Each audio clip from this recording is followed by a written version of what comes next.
Bueno, hola, ¿cómo están? Espero que se encuentren bien.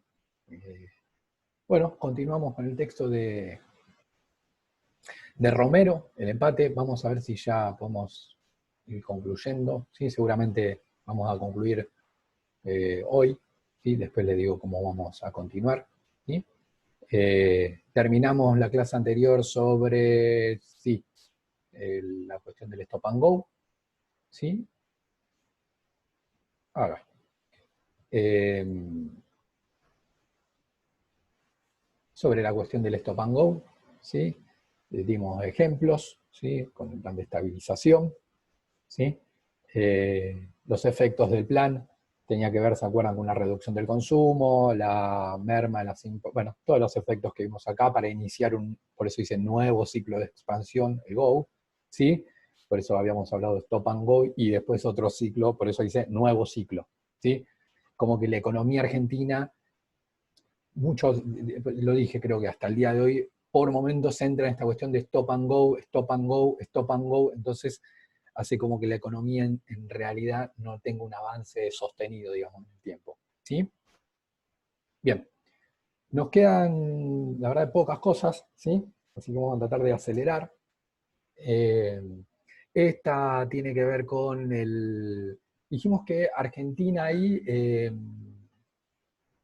Argentina tiene una clara particularidad en relación a determinados indicadores que lo diferenciaban del resto de América Latina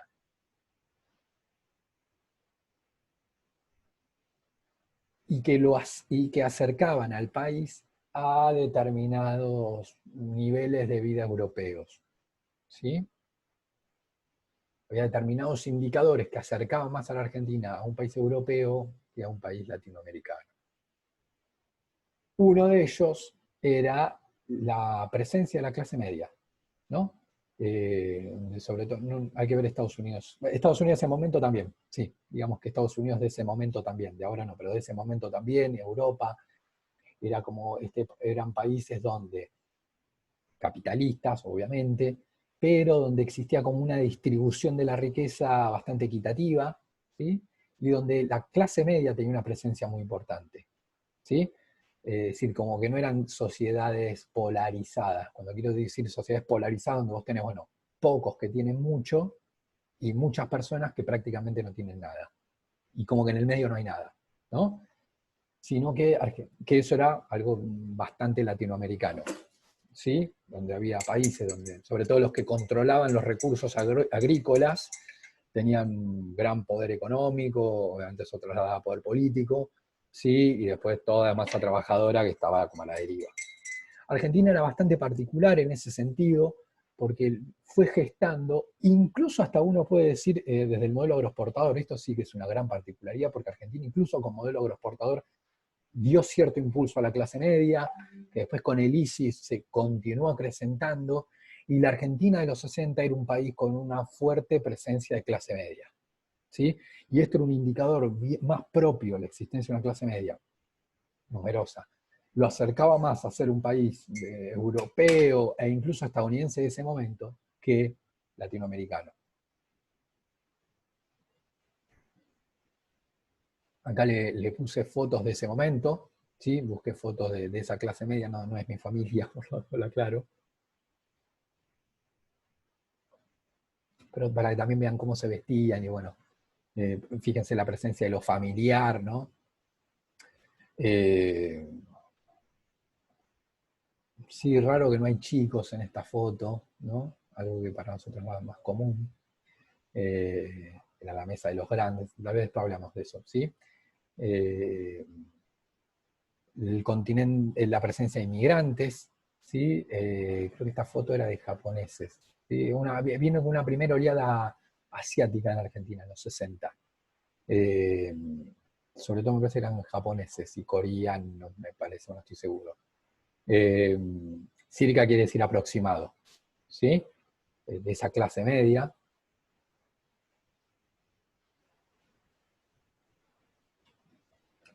Entonces, les pregunto acá sobre acá tiene que ver más con las transformaciones sociales, ¿sí? Que se da en la sociedad argentina. analizamos en realidad lo tienen que completar ustedes esto, ¿sí? 3 aspectos de las transformaciones sociales, algo que tiene que ver con las migraciones, después con las ocupaciones, con el trabajo, y algo que tiene que ver con la sociedad de clases.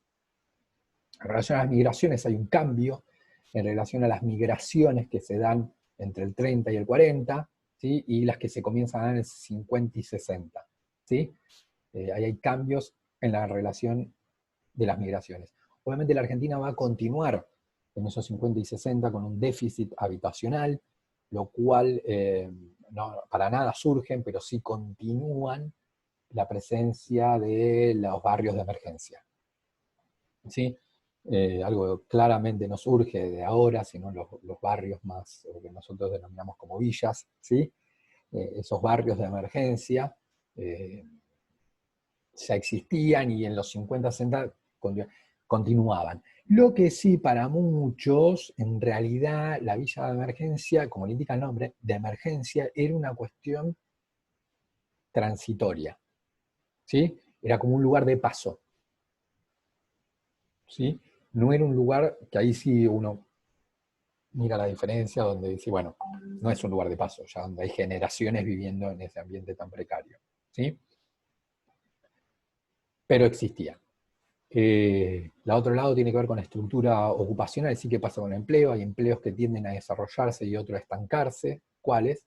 Y en relación a las clases, bueno, acá la clase media, y quiénes conformaban esa clase media, y qué sectores de la clase media crecían, dónde se reducen y dónde crece esa clase media, ¿sí? Eh, Obviamente acá hacen referencia a otra clase social, ¿sí? Eh, sí, más obviamente lo voy dando una ayuda, digamos, estaba haciendo referencia a las clases eh, a las clases más altas, ¿sí? Donde una élite tradicional que hasta ese momento conformaba esa élite, digamos, esa clase alta, cuando digo tradicional estoy refiriendo a la que eran descendientes del modelo agroexportador, que seguían teniendo mucha plata, así que imagínense lo que juntaron, y obviamente después la fueron como manejando la plata que generaron, pero eran apellidos eh, cuyo origen de la posesión de la tierra la tengo que rastrear en el 80, ¿sí? Y obviamente muy posiblemente acá los herederos tuvieran las tierras en los 50, 60 y siguieran acumulando por ahí, ¿sí? Eh, pero hay una pérdida de prestigio social en el sentido de que ya desde el 30, 40, ¿no? Muchos ya lo ven como un sector que, o sea, digamos, que eran ricos y tenían mucha plata, pero porque más o menos la heredaban, no era por una cuestión de tipo inteligencia, saber manejar un negocio, haber creado algo, decir, bueno, este tipo tiene mucha guita, pero es un bocho, y entonces creó algo, o trajo una innovación tecnológica a la Argentina, eh, o supo manejar los recursos que tenía y le fue muy bien, o creó algo, o creó un negocio, no. Entonces, la visión que gran parte de la sociedad tenía sobre esa élite tradicional era, hasta diría negativa, ¿no? Era como un sector como que, bueno, había ganado plata porque tenía la tierra y porque la heredó, y nada más que por eso. Sí comienza a haber cierta diversificación en esa clase alta que además de esta élite tradicional, comienza a surgir nuevos empresarios y sectores militares con una buena posición económica, ¿sí? Obviamente nuevos empresarios porque yo ya tengo 30, 40, 50, 60, esto que decíamos en la clase anterior, 40 años de la industria por sustitución, y bueno, ahí yo ya tengo empresarios industriales que tienen ya otra posición, ¿sí? En el sentido de tener 40 años de industria, o 20 años, o 15 años de industria, es como que ya tenían cierto desarrollo. Entonces, la clase alta va a estar compuesta por esa élite tradicional y por esa nueva, digamos, clase alta. Salto de título, la Universidad y la Revolución Cultural. A ver, sí, esto es solo una actividad que ustedes tienen que plantear. ¿Por qué podemos afirmar que la universidad emprendió un proceso de modernización a partir de mediados de la década del 50? Sí, algo vimos en sociales nosotros el año pasado, así que no voy a andar mucho, y para naturales con responder esto ya va a estar bien. Voy a decir solo una idea, porque me interesa más que nada ir a este cuadro, que es el último, que esta cuestión de que En la UBA se produce todo un proceso, en la UBA se produce todo un proceso de reformulación y de reforma con la salida del peronismo. Es decir, como que hay un proceso de modernización muy importante en las ciencias, en todas, ¿sí? En las ciencias sociales, en las ciencias naturales, en la Universidad de Buenos Aires con la salida del peronismo. Muchos de los que llevaron adelante esa modernización en las ciencias exactas, en las ciencias sociales, ¿sí? Eran antiperonistas. Entonces, con la salida del peronismo, lo que hizo la Revolución Libertadora es volar a todos los que lamentablemente pasa, en todos los signos políticos, ¿sí? Que cuando viene un gobierno vuela a todos los que están, no importa si son buenos o malos, lo vuelan y ponen, bueno, y ahí pasó eso. Lo que sí es verdad que muchos de los que llegaron a la universidad, digamos, eran gente con mucho prestigio, no era cualquiera, ¿sí? Con mucho prestigio académico, ¿sí? Que además eran antiperonistas, por eso el gobierno facilita el ingreso a la universidad. Acá se dio algo bastante raro, porque era un golpe de Estado, bueno, entró esta intelectualidad de personas que favoreció el desarrollo de la universidad. Digo, desde crear nuevas carreras, es decir, adecuarlas a los nuevos tiempos, no dejar de dar las carreras tradicionales, porque de hecho la UBA la sigue dando hasta el día de hoy, pero incorporar nuevas carreras que tenían que ver con lo moderno, por eso decimos modernización, ¿sí? Reformular las que ya estaban, ¿sí? Ir a los planes de estudio, como adecuarlos a los nuevos tiempos, ¿sí? Así que ahí se da todo como una modernización en la universidad, que, digamos, nada, bueno, no, con esto estamos, ¿sí? No quiero andar mucho porque ya en sociales lo vimos y con naturales con esto, con lo que acabo de decir y con esto, ya creo que va a ir bien, ¿sí? Sí, modernización en el sentido de, para muchos, por ejemplo, Romero, por ejemplo, Germani, Romero es el papá del que estamos leyendo ahora. La universidad durante el peronismo como que se había atrasado, se había vuelto como muy conservadora, ¿sí? Y tenía que modernizarse, ¿sí? Bien, último. La política y los límites de la modernización. ¿Sí? Acá también tienen una imagen de una protesta obrera de ese momento. Fíjese acá, se da en Fiat, esto todo lo que habíamos hablado de la legislación en favor de las inversiones extranjeras con Frondizi, hay muchas vienen, ¿sí? Invierten en Argentina, por ejemplo en Córdoba. Fíjense el cartel, es clase obrera, dice, ¿sí? No dice viva la gente, sino viva la clase obrera, y hay como una reafirmación de la clase obrera. Hasta cierto orgullo de decir esa palabra, ¿sí? Obrero, no algo como me siento menos, sino como con cierto orgullo hablar de la clase obrera, y el viva, ¿no? Dice viva la clase obrera, ¿no? Como que hay un orgullo de esa identidad, no hay algo a esconder. Último, acá voy dando algunas ayudas, pero se van a encargar bastante ustedes, ¿sí? Se refiere a el tema de...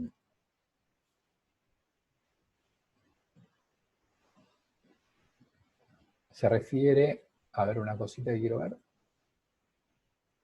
un minutito, ¿sí? Bien, ahí está. Perdón, estaba chequeando si estaba grabando. Entonces, leer y completar, yo acá les voy a dar una ayuda, ¿sí?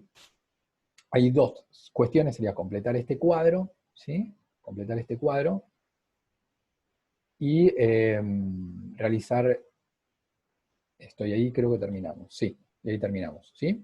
Entonces, comienza a surgir, perdón, en el mundo, iba a decir en Argentina, pero en Argentina también, pero como parte de un fenómeno mundial, no sería estrictamente un partido, sería como una corriente ideológica.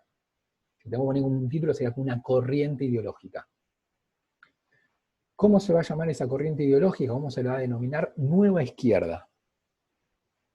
Fíjense que es izquierda, con lo cual acá hay un valor central que mantiene, ¿sí? Esto hinchamos muchísimo en años anteriores, con cuál es el valor central al que aspira la izquierda, y eso lo va a mantener, y por eso lo podemos definir como izquierda, pero también hablamos de nueva, ¿sí? como que entonces habría, si hay una nueva, porque entiendo que hay una vieja. Y si como que impulso la formación de otra izquierda, es como separarme de la que existe, ¿sí? Es porque habría algún punto que no comparto. Puedo llegar a compartir muchas cosas, por eso también me denomino o me vincula al otro ser de izquierda, pero también hay muchas cosas que me separan y por eso digo, bueno, nueva, los otros eran los que estaban, la vieja, ¿sí? Que no se decía vieja izquierda, pero una izquierda como más tradicional, ¿se entiende? Como ya existente. Esa corriente de ideas de nueva izquierda se desarrolló en gran parte del mundo. Sí, sobre todo, podríamos decir, en los países capitalistas, esa nueva izquierda. Entonces, todo lo que ustedes tienen... Che, se me está trabando el cursor este, no sé por qué. Eh,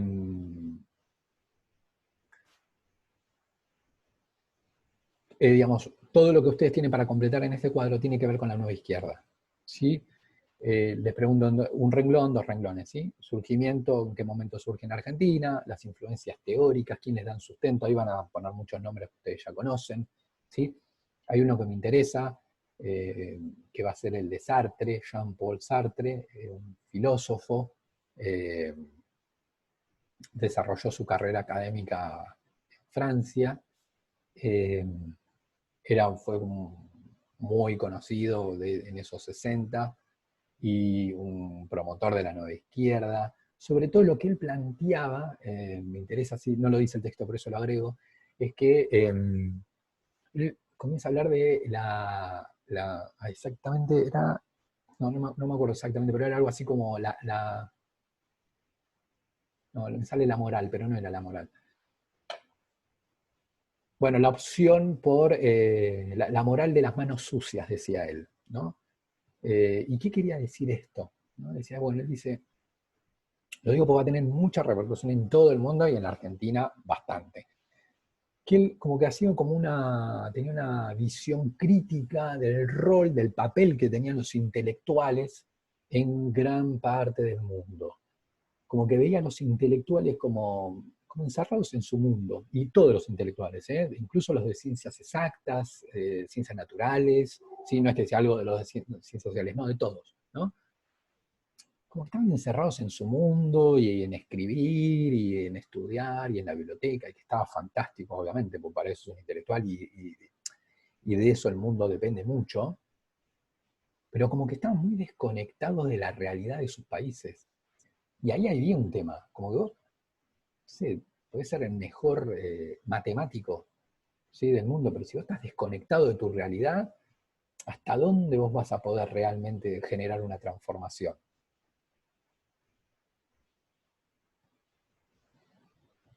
¿Dónde entonces? Tanto ideológicamente, a ver, no es un tema tan simple para explicarlo por acá, pero voy a dar un ejemplo y se va a entender. Donde el intelectual se tenía que comprometer, pero esta palabra hay que explicarla bastante, comprometer. Comprometer no quiere, digamos, era dos niveles de compromiso, ¿no? Uno era, bueno, yo soy matemático, porque ahí podemos hacer la distancia entre ciencias exactas y ciencias sociales y percibir ahí la diferencia, y está mal eso así visto.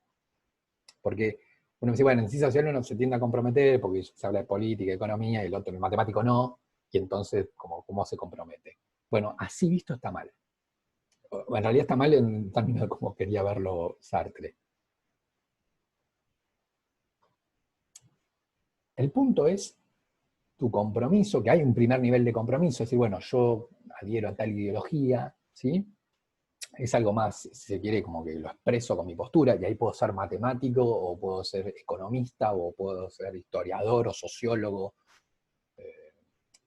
o psicólogo, o químico, y decir mi postura. Bueno, che, yo, está bien, trabajo en un laboratorio de química, pero además tengo mi postura y pienso que la Argentina económicamente, y creo que Argentina, o sea, el problema que tiene es esto, y para mí la solución sería como que ahí, y adhiero a tal fuerza política, estoy afiliado o no, pero me gusta tal ideología, bla, bla. Eso es como tomar una postura más, si se quiere, más consciente y frente a la realidad, ¿no? Pero además, que eso estaba bien, ¿sí? además tenía que haber un compromiso, con un compromiso desde la profesión, desde la profesión. Fíjense que lo que dije antes no es desde la profesión, es como por fuera de la profesión, ¿no? Yo soy químico y además digo mi postura, ¿no? Yo soy matemático y además digo, pero es como por fuera de la profesión, ¿se entiende? No es como que está como por fuera. Y además yo soy historiador y mi postura es que, ¿no? Capaz uno ahí lo puede ver como podría ser más claro, pero no necesariamente. Como que es por fuera de la profesión, ¿sí? Mi postura, que eso, digamos, era un primer nivel. Pero un segundo nivel, había como un primer nivel de compromiso. Esta palabra me acuerdo que el año pasado con sexto social, sí, con sociales, en quinto trabajamos el texto de Pujol, que habla mucho del tema del compromiso a través del arte. A eso apuntó para sociales, ahí voy a decir como un ejemplo para naturales. También para sociales puede haber un ejemplo que no vimos el año pasado.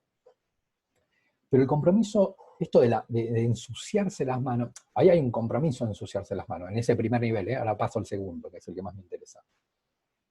Porque vos, ¿por qué moral de las manos sucias? Y porque cuando vos decís tu postura, a todo el mundo no le va a sacar bien. Entonces pero lo dice Sartre como adoptar, no como algo negativo. No hay que ensuciarse las manos, dice él. Hay que tomar ese compromiso. Está claro que vos diciendo tu postura no le va a sacar a todo el mundo bien. Y seguramente alguien te va a criticar y alguien ya vas a dejar de ser ese matemático reconocido, como, claro, como habla de matemática, yo qué sé, o médico, ¿se entiende? El chabón descubre una vacuna y vamos a estar todo su genio, ¿entendés? ¿Quién va a estar en contra de ese tipo? Nadie. Ahora, cuando el tipo diga, pero mi postura, me gusta tal ideología, y bueno, ya el que no, por más que hayas creado la vacuna, por más que hayas creado la vacuna, y el que no adhiera a tu idea, ya no le vas a cerrar tanto. Entonces como que te va a bajar del pedestal, sería como de la estatua, ¿no? Como dice, uy, qué groso este tipo, creó la vacuna contra no sé qué, pero cuando vos tomes el compromiso de decir tu postura política, ya hay una parte que mucho no te va a querer. Sartre lo que dice es que el intelectual tiene que, bueno, pero que eso es intelectual, se tiene que comprometer con la realidad, ¿no? Y jugar en favor de las causas que él cree que, digamos, que son justas, ¿sí? Que el intelectual se tenía que comprometer con la realidad. Ahí es donde está ensuciarse las manos. ¿Se entiende? Como tiene que estar en la biblioteca estudiando porque una vacuna no la crea cualquiera, ¿sí? Tiene que quemarte las pestañas estudiando y leyendo y probando y en el laboratorio, ¿no? Pero además un compromiso con tu sociedad, ¿sí? Un compromiso, y lo mismo el matemático, un compromiso que si no sé, eh, si estoy en Estados Unidos y yo soy un matemático reconocido, ahora está de moda igual esto, pero bueno, soy un matemático reconocido en una universidad muy prestigiosa y me pagan un montón y todos me quieren porque soy un científico, bla, bla, bla, bla, bla, bla, bla. Pero tengo que salir a las marchas de la población negra, salgo. Y ahí ya tenés un tema, porque seguramente los que tienen un pensamiento racista, por más que seas matemático o crees la vacuna contra no sé qué, no te van a ver tan bien. Entonces ahí es ensuciarse las manos, ¿sí? Porque Chon se quedaba encerradito en el laboratorio y bueno, Chon iba a seguir siendo el genio que todos quieren, ¿sí? Pero cuando vos tomas el compromiso de una causa social y pones el cuerpo, ahí estaba la cuestión, no solo, digamos, poner el cuerpo, es decir, ir a una marcha, ¿sí? O expresarte públicamente, y ya hay sectores que también no te va a caer. Y te va a bajar de ese ideal y te va a empezar a cuestionar, ¿sí? Entonces, pero repito que para Sartre hay que tomar ese compromiso. Esa idea, y ahora le sumo el segundo compromiso, ¿no? Ese primer nivel, en la Argentina tuvo jugó mucho, en muchos intelectuales, ¿sí? La otra cuestión, el otro segundo nivel de compromiso, es el compromiso a través de tu obra profesional, porque esto yo lo que dije, bueno, el matemático que quiere que la población negra de Estados Unidos no sea maltratada y discriminada. Listo, ahí vas a una marcha, pero en sí mismo no tiene que ver con tu profesión. ¿Sí? Obviamente también tenía que haber todo un compromiso en la medida de lo posible, obviamente, y esto no era tan fácil de hacer, requería mucha capacidad, pero también mucho compromiso a través de tu profesión. Esto lo vimos, esto sí en sociales lo vimos con el tema del rock, la música, el compromiso del músico, ¿no? Pero voy a dar otro ejemplo, ¿no? Pensemos en un arquitecto, ¿no? El arquitecto que, por ejemplo, no sé, el arquitecto que, de hecho pasó, voy a mencionar un caso real que no me acuerdo el nombre, pero lo vi el año pasado, me pareció súper interesante, de que el arquitecto, en lugar de estar pensando cómo hace un buen edificio arquitectónicamente para Puerto Madero, que sabe que se lo van a pagar un montón de guita, y que vos te vinculás con la gente que te va a pagar esa guita, y yo qué sé, bueno, vas a cobrar muy bien seguramente. John está pensando en, bueno, ¿cómo puedo hacer viviendas de bajo costo para los barrios populares de San Martín? Claramente vos vas a cobrar, porque, repito, es una profesión, no se trata de que vos lo hagas de onda, ¿sí? Sino es como una profesión y vas a ver, pero bueno, vas a, no sé, golpear, sabés que millonario no te vas a hacer, ¿sí? Pero entendés como un compromiso, decir, bueno, mirá, obviamente yo este laburo lo cobro, no lo hago de onda, pues es mi profesión, ¿sí? Y no pasa por no cobrarlo, pero pasa por decir, mirá, voy a poner toda mi inteligencia, todas mis horas de trabajo, toda mi capacidad, todo lo que yo estudié, para ver cómo en estas manzanas, estas 10 manzanas de San Martín, podemos hacer que llegue el agua, llegue el gas, que haya una plaza para que los chicos, y ahí, bueno, pensar todo lo que es construir un barrio, ¿no?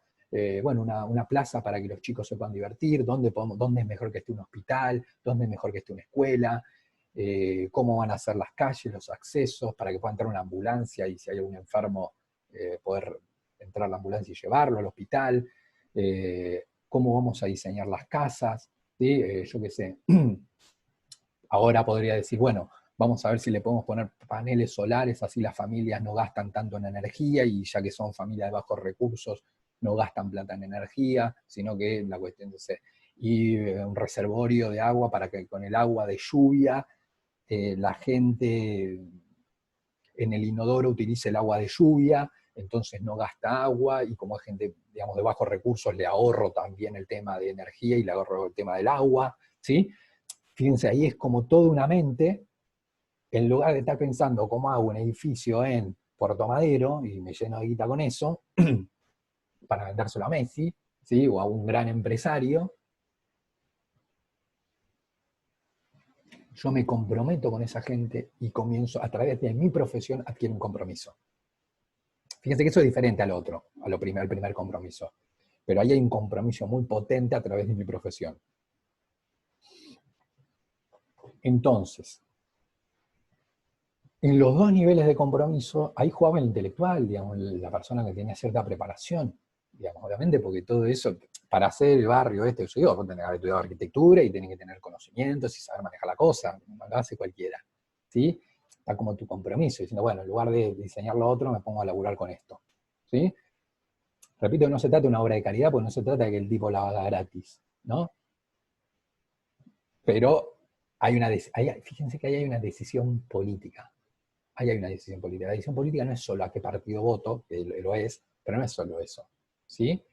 Acá hay una opción, ¿no? Decir, bueno, yo tengo un compromiso con los sectores populares. ¿Sí? Bueno, ahí hay una opción política. Mi compromiso con los sectores populares y yo voy a poner mi profesión, mi inteligencia, mi tiempo para poder darles una mejor condición de vida. ¿Sí? Y pienso, bueno, este barrio. Eso existió, ¿sí? Y existe. Y lo hago a través de mi profesión. Sartre hablaba entonces de esa, como influencia teórica, de esa moral de las manos sucias, ¿sí? No sé por qué se traba. Oh, Dios. Bueno. Eh, Sartre hablaba de esa moral de las manos sucias que tenía que ver sobre todo con el primer nivel de compromiso, ¿sí? Esta postura más, si quiere, más explícita, pero también con esta, en realidad lo segundo lo estoy agregando más yo, pero porque funcionó muchísimo durante el tiempo, durante estos 50 y sobre todo a partir de los 60. A partir de los 60 es donde comienzo a ver a muchos intelectuales desde las universidades, desde los laboratorios, desde las cátedras universitarias, ¿sí? Desde los libros, desde los artistas, desde la música, desde las películas, a comprometerse con la realidad social. ¿Sí? Fíjense que el arquitecto es alguien que se está comprometiendo con su realidad. ¿Sí? El chabón vive en la Argentina y está pensando algo para San Martín. No está pensando algo para Miami. ¿Sí? Está pensando algo para ahí se está comprometiendo a través de su profesión. ¿Sí? Si, bueno, miro mi realidad, yo no es que, bueno, doy clases en la UBA, que tengo el reconocimiento, después, no sé, me llaman de una radio y hablo de arquitectura y escribo para una publicación de arquitectura y bueno, y es eso, no. Además me comprometo con la realidad del país, veo que en San Martín, en este barrio, no tiene acceso a agua, no tiene acceso a energía, las ambulancias no pueden entrar en ese barrio y la gente se muere. Bueno, ¿yo qué aporto? Mi profesión. Bueno, vamos a pensar esto. ¿Sí? O sea, ahí hay un compromiso político e ideológico. Bueno, hay más teóricos, lo completan ustedes. Ahí hay un tema central. Eh,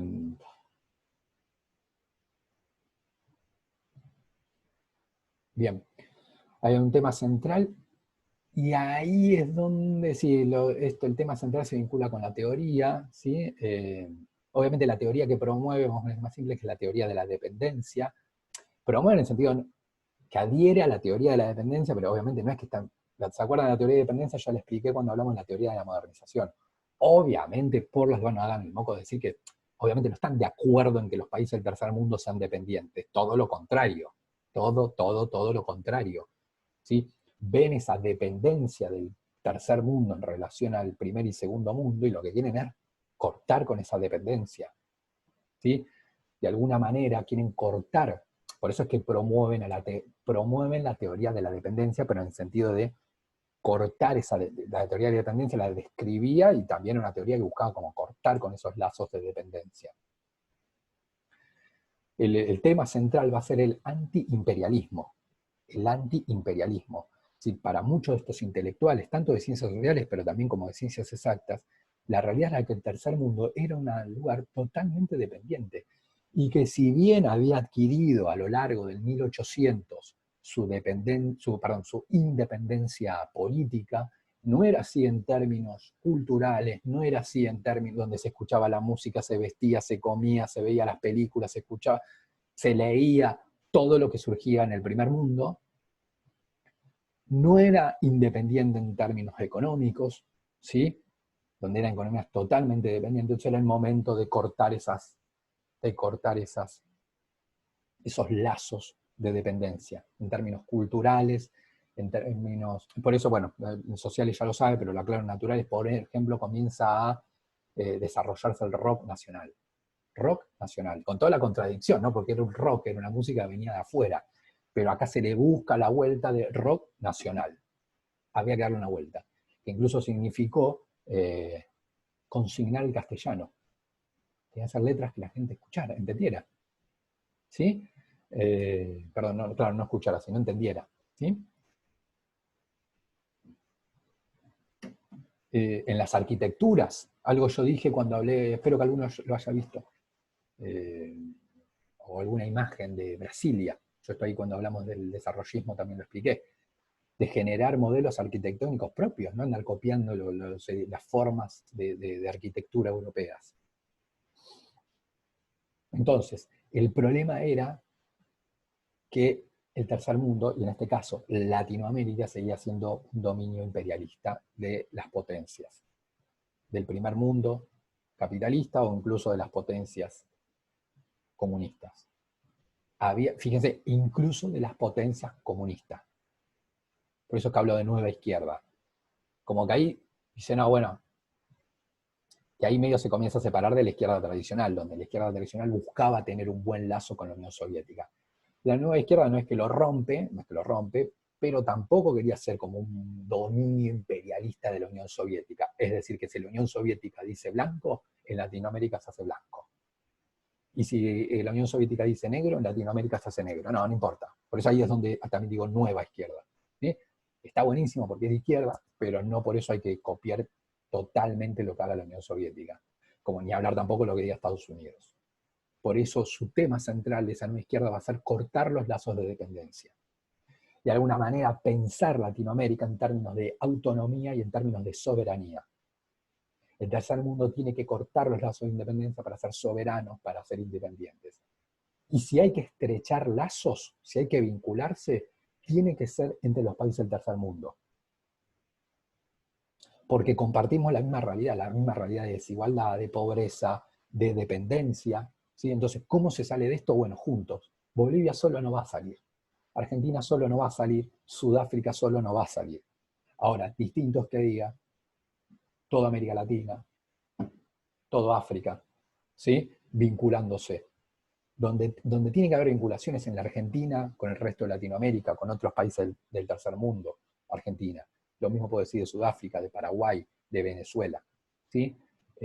Obviamente no están diciendo que no haya embajada en los Estados Unidos o que no haya embajada. No, no, vos con lo más te vinculás, pero donde estrechás un lazo muy fuerte, no tiene que ser ni con la Unión Soviética, ni con Estados Unidos, porque son esas potencias, o Europa Occidental, son esas potencias, tanto países como empresas de esos países, las que están dominando a la región latinoamericana, al tercer mundo. Sé que, no digo cerrar la embajada, obviamente la dejás, ¿sí? Pero saber que los lazos para lograr la soberanía, para lograr la independencia económica, la independencia cultural, hay que hacerla con el resto del tercer mundo. Por eso es que promueven el antiimperialismo. ¿Sí? Ya la teoría la dije. Bueno, el objetivo y el medio ahí lo buscan ustedes, ¿sí? Digo algo así medio general, pero para que se vayan captando, es, ahora, para lograr esa región, en el caso de la Argentina, pero la Argentina en un contexto de Latinoamérica, ¿no? Pensando en un contexto latinoamericano, la Argentina puede salir en tanto también se vincula Argentina con otros países de la región latinoamericana y avanza en medidas económicas, medidas políticas, etc. Ahora, y ahí está la otra diferencia con la izquierda tradicional. ¿Sí? Ya dije una, ¿no? Por ejemplo, el vínculo con esta Unión Soviética. La otra cuestión tiene que ver con que la izquierda tradicional tenía un vínculo como muy clasista. Es decir, ¿se acuerdan? Los trabajadores tenemos que impulsar la revolución social. Los trabajadores. Para esta nueva izquierda, eso es una equivocación. No es que está mal, ¿eh? Pero con eso solo no alcanza. Incluso tienen esta cuestión de, bueno, incorporar incluso hasta sectores medios e incluso hasta pequeños empresarios con cierta conciencia nacional. Después si eso existe o no existe es una gran discusión, para generar economías autónomas. Como que, y bueno, no es porque bueno, está bien, el dueño de una pyme es un burgués y el dueño de Fiat también es un burgués. Bueno, pero no es lo mismo. No es lo mismo un pequeño empresario de San Martín que Bill Gates. No es lo mismo. Está bien, los dos, en términos, por un lado, están los dos son dueños, no son fuerza de trabajo, ponen el capital, pero no es lo mismo. Entonces, en esta nueva izquierda se busca como cierta alianza multiclasista, mientras que la izquierda tradicional tenía una alianza política bien clasista, es decir, la clase trabajadora versus la burguesía, y ellos ahí eso lo matizan. Dicen, no, pará, obviamente la clase trabajadora toda, y también incorporar a otras clases que tengan una conciencia nacional. Es decir, un empresario que diga, mira, yo quiero abrir mi planta en Argentina, quiero dar empleo en la Argentina, quiero poner mi plata para que haya tecnología en Argentina, para generar desarrollos científicos en Argentina. Y bueno, dice, eso está buenísimo. No hay que luchar contra ese tipo. ¿Sí? Como que hay que trazar alianzas con ese tipo. ¿Sí? Porque eso te va a generar esa economía soberana, autónoma, ¿sí? Fíjense que tienen como una mirada más multiclasista, ¿sí? Y ahí estaba la diferencia con la izquierda tradicional, que tenía como una rigidez, era más rígida para pensar esto, ¿no? Como decir, bueno, no, trabajadores por un lado, burguesía por el otro, más tajante. Eso tiene que ver con el objetivo y el medio, ¿sí? Y de hecho, precisar los dos sectores con los cuales busco un acercamiento, hay como dos sectores, los digo yo, ¿sí? Con los cuales la nueva izquierda busca un acercamiento, que la izquierda tradicional estaba completamente alejada de esos sectores. Vamos a la izquierda tradicional, totalmente alejada de lo que sería la ideología nacionalista, porque esa izquierda tradicional en realidad fue la que luchó contra los extremos nacionalistas de derecha en Europa, pero fíjense cómo es una categoría europea que la trae para acá, ¿no? Es decir, los sectores de izquierda tradicional veían como muy negativo el nacionalismo. De hecho, para ellos, la alianza, lo que venía explicando antes, debía ser entre trabajadores y no entre países. Como que el trabajador argentino tenía que trazar la alianza con el trabajador uruguayo, con el trabajador brasileño, no importa la nacionalidad. Lo único que hacía la nacionalidad era dividir a los trabajadores. Entonces, por un lado argentino, por otro lado uruguayo, por otro lado brasileño. En lugar de la nacionalidad, tener una mirada nacionalista, lo que hacía era dividirlos, ¿sí? Separarlos por nacionalidad. Además estaba la cuestión histórica, que en términos de históricos era poco tiempo, hacía 10, 20 años, la extrema izquierda había peleado con la extrema derecha, que era recontra nacionalista. Ahí tiene una mirada diferente a la nueva izquierda. Dice, no, los planteos nacionalistas, en el sentido de pensar la nación como autonomía, como capacidad de decidir, ¿sí? Eso está buenísimo, hay que reunir a las personas que tengan ese pensamiento, que quieren una nación autónoma. Y cuando digo nación estoy incorporando lo que dije antes, a los trabajadores, pero también a otros grupos o a otras clases que tengan esa mentalidad y que quieran que Bolivia sea autónoma, que Argentina sea autónoma, que no esté dependiendo de alguno de los centros de poder, que Sudáfrica sea autónomo, ¿sí? Y ahí tienen que estar los trabajadores en esa alianza, pero también tienen que estar, digamos, esos empresarios con conciencia nacional, ¿sí? Si la idea del nacionalismo, decir, bueno, esta idea de decir, che, somos un país y queremos ser autónomos, ¿sí? Desde lo cultural, desde lo económico, la nueva izquierda como que lo toma como algo positivo. Para enfrentar a esos centros de poder dominadores, para enfrentar a los países centrales. ¿Sí? Obviamente la Argentina, en un contexto, como dije, y la Argentina la nación argentina tenía que, para poder ser soberana, vincularse con las otras naciones del tercer mundo. Pero tiene una lectura como positiva del nacionalismo, no negativa. Entonces ahí se acerca a los sectores nacionalistas, que 20, 30 años antes justamente se habían como opuesto mucho, era alguien muy difícil que alguien sea nacionalista y de izquierda.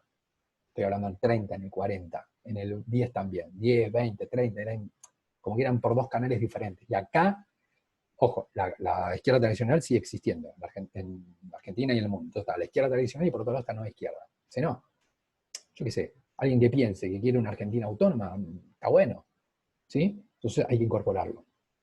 Y el otro sector, esto también es muy importante, que la izquierda tradicional se había separado bastante, era obviamente los sectores religiosos, en el caso de Latinoamérica, católicos, cristianos. ¿Sí? De esto vamos a hablar bastante en otra diapositiva.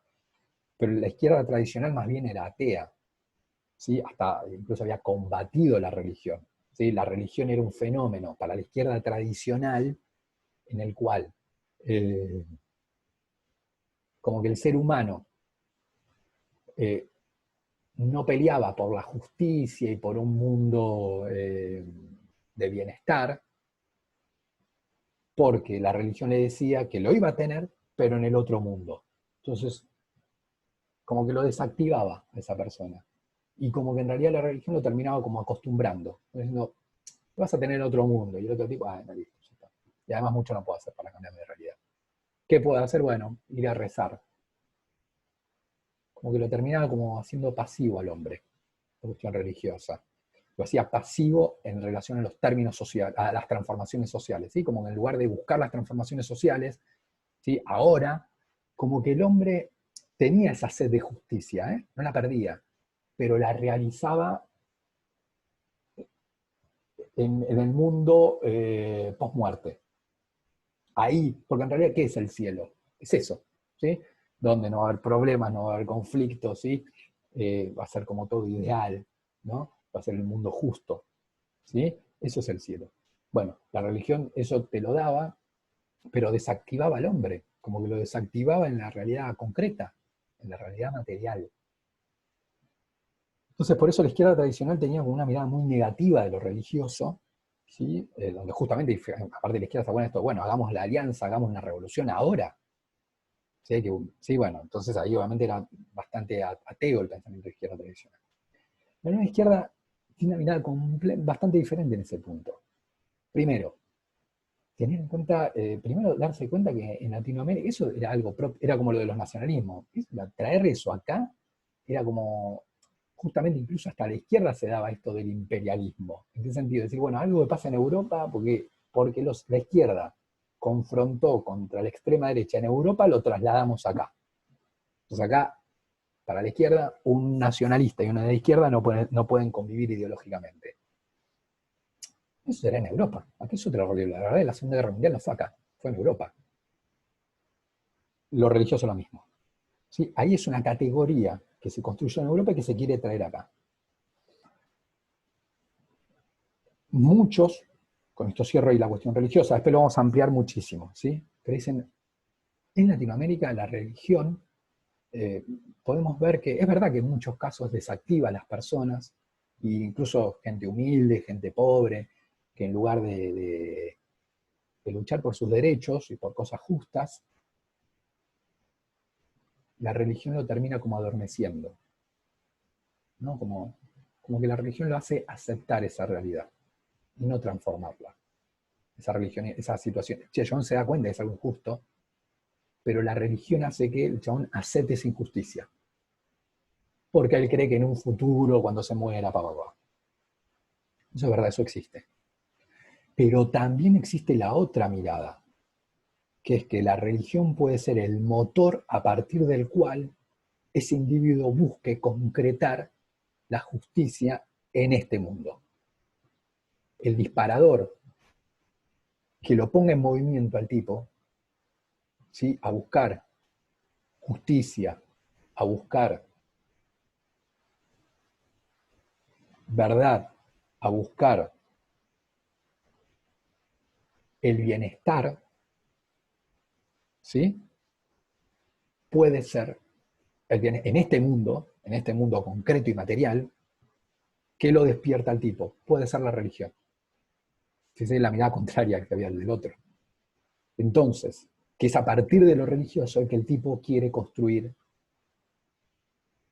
una realidad mundana, es decir, no decir una realidad mundana, puede ser a partir de la religión que el hombre busca construir una sociedad más justa, más equilibrada, de mayor bienestar para todos. La nueva izquierda en parte como que adhiere a esta cuestión, y no a la visión esa más, si se quería, más negativa, ¿sí? Entonces comienza también a dar una alianza como rara, mientras que antes las relaciones entre la izquierda y sectores religiosos cristianos era como de oposición, ahora comienza a haber cierta vinculación entre, acá aclaramos las dos cosas, con los nacionalismos y con la izquierda. ¿Eso quiere decir que todos los sectores de la nueva izquierda se vincularon con los sectores religiosos cristianos? No. ¿Muchos? Sí. ¿Sí? Todos los sectores, digamos, todo, lo mismo también al revés, ¿no? Dentro de la iglesia, ¿todos se acercaron a la nueva izquierda? No. ¿Muchos? Sí. ¿Sí? Entonces, en el caso argentino, digamos que los sectores de izquierda, que se acuerdan habían tenido una visión muy negativa del peronismo, de hecho se habían puesto al peronismo, en los 60 la nueva izquierda hace una relectura del peronismo. Eso se lo dejo a ustedes, búsquenla. Y última pregunta es mencionar dos enseñanzas que dejó la revolución, me refiero a la revolución cubana, para la Argentina. Como muchos intelectuales, muchos de estos sectores de izquierda, al ver la revolución, bueno, de ahí extraen como dos conclusiones al ver que triunfó la revolución cubana en 1959. Último, ¿cuáles fueron las dos voces interesadas en reemplazar la semidemocracia por un gobierno de facto? Y esto ya nos coloca al fin del texto. Esto es lo último. Y pasamos después a otras diapositivas. Ya sabemos que durante estoy el gobierno semidemocrático, puesto el peronismo no podía participar, pero comienzan a surgir voces interesadas en terminar directamente con la semidemocracia e ir hacia un gobierno de facto. ¿Sí? Les pido a ustedes que mencionen cuáles son esas dos cosas. Bueno, gente, espero que se encuentren bien. Con esto terminamos. Después voy a subir el siguiente juego de diapositivas. Les mando un saludo. Si no, no subo otro video, espero que tengan buenas vacaciones.